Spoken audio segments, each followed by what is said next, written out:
Palavra da Verdade, com Hernandes Dias Lopes.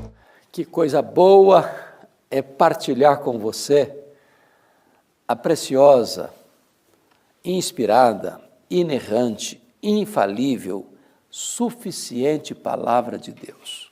E hoje eu quero conversar sobre o tema Olhando para a Vida na Perspectiva de Deus.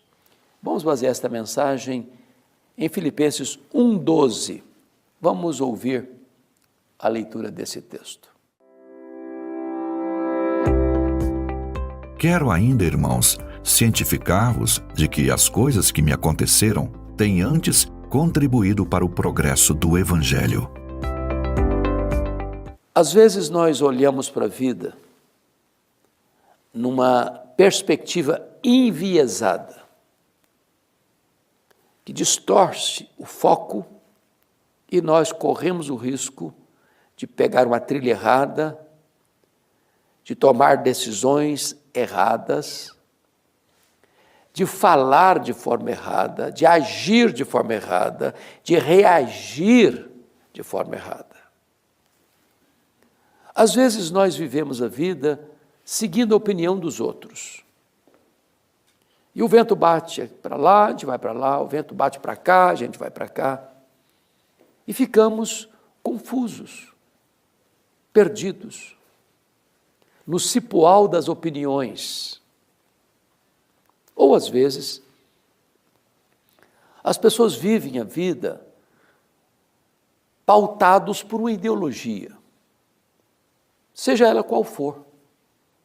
Há muitas perigosas que podem levar você à destruição. Ideologias que capturam a sua mente,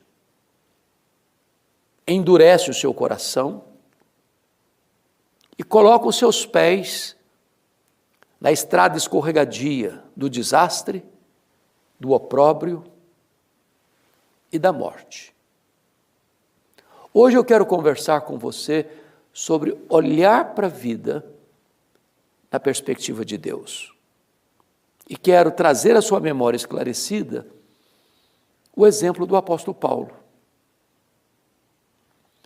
Paulo tinha um grande desejo na vida, que era visitar a cidade de Roma. Ele era um missionário, já tinha percorrido as províncias do Império Romano, na Galácia, na Macedônia, na Caia, na Ásia Menor, mas não conhecia a capital do Império ainda.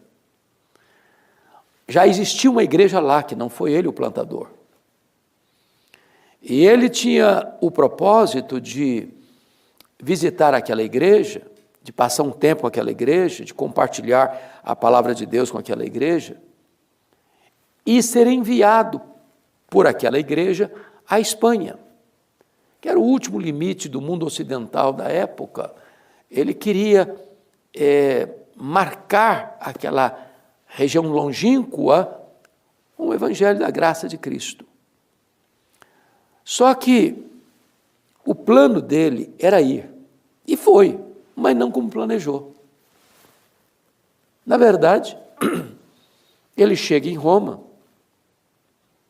depois de um naufrágio. Ele chega em Roma depois de ser picado por uma cobra venenosa. Ele chega em Roma algemado e preso. Parece-nos, a princípio, que os seus planos haviam sido frustrados. Não era o que ele tinha planejado. A Bíblia diz que o coração do homem faz planos, mas a resposta certa vem do Senhor. Entretanto, Paulo era aquele tipo de homem que entendia que, se ele estava livre, ele era um missionário em campo aberto. Se ele estava preso, só mudava o campo missionário, ele era embaixador em cadeias. Então, em Filipenses 1:12, ele escreve para a igreja de Filipos, que era sua parceira na obra missionária, dizendo o seguinte: meus irmãos, eu quero que vocês saibam que as coisas que me aconteceram contribuíram para o progresso do Evangelho. Olha que interessante. Ele podia estar lamentando, diz, olha, irmãos, eu planejei uma coisa, não aconteceu. Orem por mim, porque estou muito frustrado, muito triste. Vim parar na cadeia, estou algemado.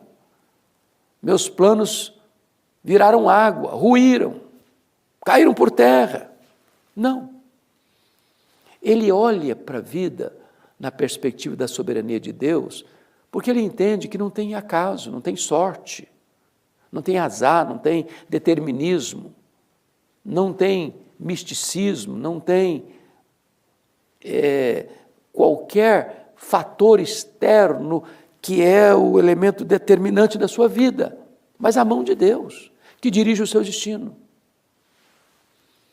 Então, ele diz para aquela igreja assim, olha, eu quero que vocês saibam disso, que as coisas que me aconteceram contribuíram para o progresso do Evangelho. Você podia até perguntar para ele, o que aconteceu, Paulo, com você? E ele poderia fazer uma síntese da sua própria vida, dizendo, olha, eu fui perseguido depois da minha conversão, lá em Damasco.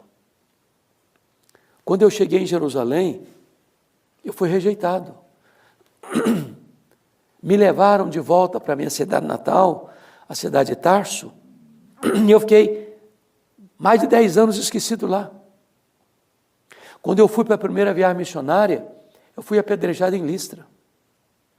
Quando eu fui para a segunda viagem missionária, eu fui açoitado em Filipos. Por onde eu passei, enfrentei luta, escorraçado em Tessalônica, enxotado de Bereia, chamado de tagarela em Atenas, chamado de impostor em Corinto. Eu fui para a terceira viagem missionária e eu enfrentei feras em Éfeso. Eu fui levar uma oferta para os pobres da Judeia e eu fui preso em Jerusalém. Queriam me matar. E eu tive que ser levado para Cesareia, fiquei 2 anos lá preso, acusado. Tramaram contra mim para me matar, eu apelei para ser julgado em Roma. Mas quando eu viajei para Roma, enfrentei um naufrágio. Conseguimos chegar numa ilha. O navio despedaçou todo. E aí eu fui picado por uma cobra. Eu cheguei aqui em Roma, preso, algemado. Mas eu quero que vocês saibam que as coisas que me aconteceram têm antes contribuído para o progresso do Evangelho. Esse homem olha a vida na perspectiva da soberania de Deus. E ele vai testemunhar para nós que, em virtude dele estar preso, 3 coisas ocorreram com ele. Primeiro, a igreja foi mais encorajada a pregar. Quando a igreja viu Paulo preso, trabalhando, só mudando o campo missionário, evangelizando, impactando pessoas, mexeu com a estrutura deles, deu uma despertada neles. Segundo, porque Paulo estava preso, toda a guarda pretoriana tomou conhecimento das suas cadeias em Cristo. A guarda pretoriana era a guarda de elite do imperador romano. Eram os soldados da mais alta patente do império. Eram 16 mil soldados da mais alta capacidade militar. E Paulo, como prisioneiro de César, estava lá dentro dos redutos do palácio, algemado. E algemado com um soldado da guarda pretoriana em 3 turnos por dia, durante 2 anos. Isso possibilitou Paulo evangelizar toda a elite militar de Roma. Se Paulo estivesse solto, certamente ele não teria acesso à elite militar de Roma. Muitos soldados foram convertidos. E quando ele escreve a carta, capítulo 4, 22, ele diz assim, os santos vos saúdam, especialmente os da casa de César. Porque Paulo estava preso. Claro, ele não podia viajar, como era seu desejo e seu costume.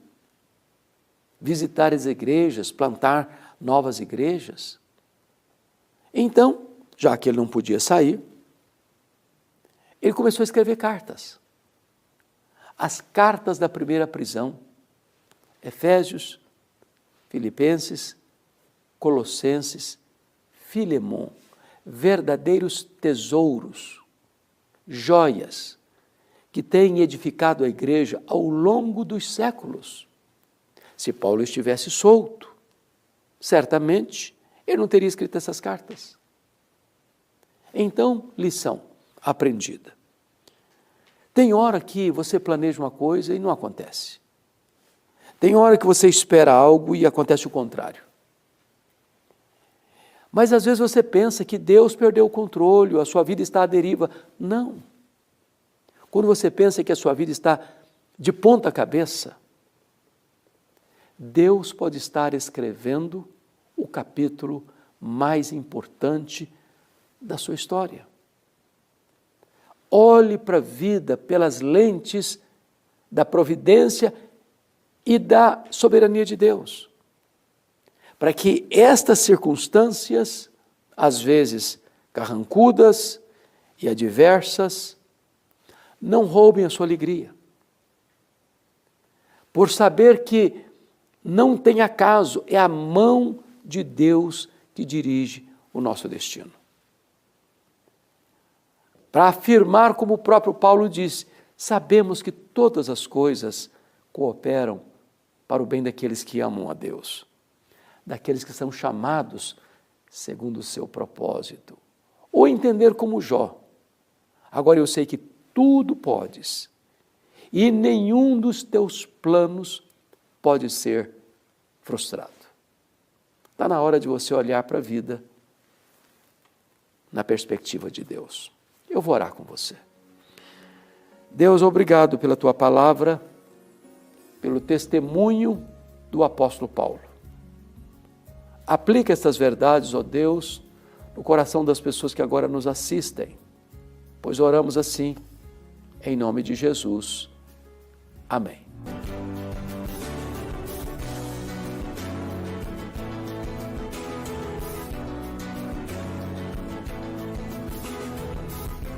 Palavra da Verdade, com Hernandes Dias Lopes.